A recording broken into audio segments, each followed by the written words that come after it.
Bonjour mes petits coquelicots. Aujourd'hui c'est la dernière vidéo faite avec Julie qui est mon amie et qui m'a fait de superbes vidéos pendant à peu près un an. Elle a fait des vidéos franchement que j'adore, elle se débrouille vraiment très très bien. Donc je suis en train de réfléchir à un nouveau format, voilà, beaucoup plus rapide, beaucoup moins de blabla, beaucoup plus simple, beaucoup plus abrégé, sur des modèles parfois aussi, voilà, des choses vraiment différentes. En tout cas, Julie ne me fera plus les montages et on ne partira pas dans des scénographies comme on faisait avant. Voilà, je pense que c'est nécessaire d'avancer et puis voilà, nos vies font qu'il faut faire autre chose aussi et qu'on n'a plus forcément le temps de faire ce genre de montage et ce genre de vidéos. Voilà, je vous embrasse très fort et je vous laisse avec la toute dernière vidéo que Julie a montée très récemment. Et des bisous à ma Julie. À bientôt.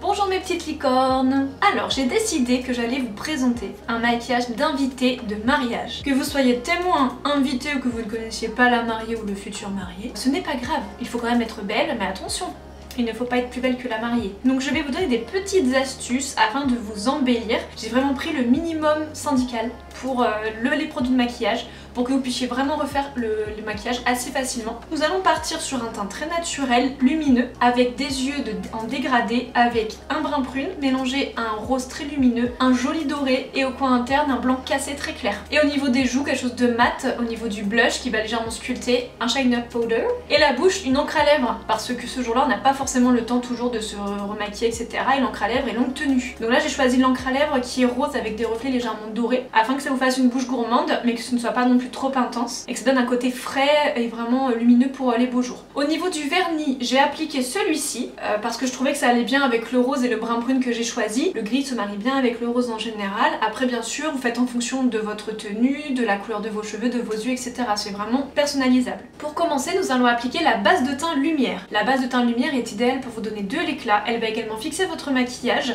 En revanche, si vous avez une peau grasse ou à tendance acnéique, prenez plutôt la base de teint Sublime Soft qui va matifier votre peau, donc évitez les brillants. Ensuite on va appliquer le correcteur. Donc moi ma couleur c'est le 492, bien sûr vous adaptez en fonction de votre couleur, votre carnation. Donc nous allons appliquer le correcteur sur les cernes, les rougeurs, les boutons, les cicatrices, tout ce qu'on a besoin de camoufler sur son visage. Ensuite nous allons appliquer la poudre Mineral Silk qui est une poudre minérale. Soit vous l'appliquez en balayant sur tout le visage pour faire comme une poudre libre par-dessus votre fond de teint, soit vous l'appliquez avec votre pinceau kabuki en tournant et en appuyant sur tout le visage afin de faire effet fond de teint plus poudre. Donc ça va unifier et matifier en même temps. Nous allons utiliser un blush qui peut aller à toutes les carnations et ce qui est bien c'est qu'on peut sculpter les joues avec parce qu'il est un petit peu foncé. Donc c'est le numéro 321, c'est un bois de rose avec plus de beige que de rosé. Afin de sublimer le blush et de mettre des petites notes de lumière sur votre visage, nous allons utiliser le Shine Up Powder de l'été qui est en duo. Donc je vais utiliser que le doré. Bien sûr vous pouvez soit mélanger les deux, soit prendre que le rosé ou que le doré. Munissez-vous de votre pinceau sourcil duo afin d'agrandir votre regard et de combler les petits trous. Pour moi c'est le numéro 262. Ensuite vous allez reprendre votre pinceau langue de chat, celui avec lequel vous avez appliqué votre anti-cerne, afin d'appliquer la base de fard à paupières. Donc là j'utilise une base de fard à paupières un petit peu cuivrée, afin de bien faire ressortir les yeux, et c'est le numéro 254. Le fard à paupières va fixer le maquillage toute la journée, va vous aider aussi à dégrader, et va permettre aussi que votre couleur soit beaucoup plus pigmentée. Donc maintenant qu'on a mis cette base, on va pouvoir vraiment faire le travail des yeux. On va commencer par structurer le contour de l'œil avec un crayon noir, pour quand même bien souligner, parce que le maquillage doit tenir toute la journée, toute la nuit, jusqu'au lendemain matin. Vous allez faire la teuf, donc il faut mettre crayon noir ou brun foncé en fonction de la couleur de vos yeux. Afin de fixer votre crayon noir et de faire en sorte également qu'il soit un petit peu plus fumé et un petit peu plus léger, on va utiliser un brun prune. Donc là c'est le numéro 104. Nous allons le travailler avec le pinceau biseauté et le petit pinceau boule.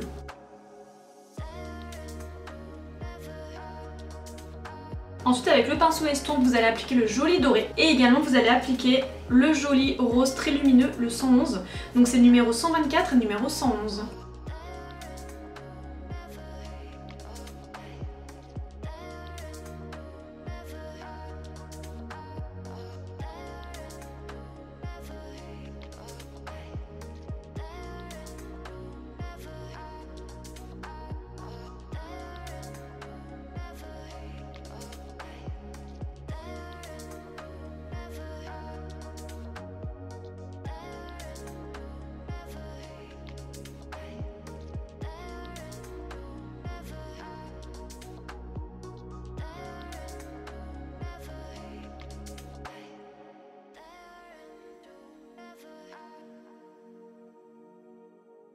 Comme nous avons déjà utilisé une couleur brillante au centre de la paupière, nous allons utiliser une couleur mate pour les points lumière des yeux, donc au coin interne et au niveau de l'arcade. Donc là c'est le blanc cassé, c'est le numéro 201.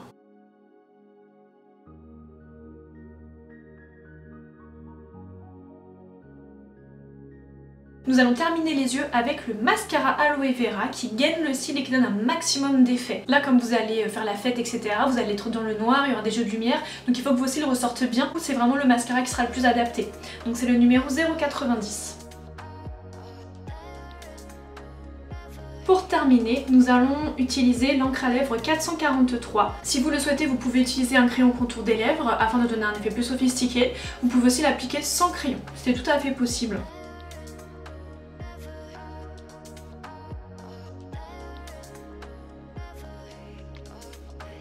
Donc voici pour le maquillage d'invité de mariage. Donc c'est vraiment une idée comme ça que je vous donne, c'est bien sûr en fonction de plein d'éléments, votre personnalité, votre style, la couleur que vous utilisez, vos yeux, vos cheveux, c'est vraiment voilà. Pour quelque chose de frais et qui passe bien pour un mariage, ce genre de maquillage ça plaît beaucoup. Et ce qui est bien c'est qu'on peut quasiment l'utiliser sur toutes les carnations et tous les types de tenues. Après bien sûr vous pouvez racheter de l'eyeliner, racheter du gloss, mais je pense que pour un maquillage d'invité il faut se faire joli, mais il faut pas non plus trop en faire afin de laisser la vedette à la mariée. Je vous dis à très bientôt mes petites licornes, passez un bel été et je vous embrasse très fort.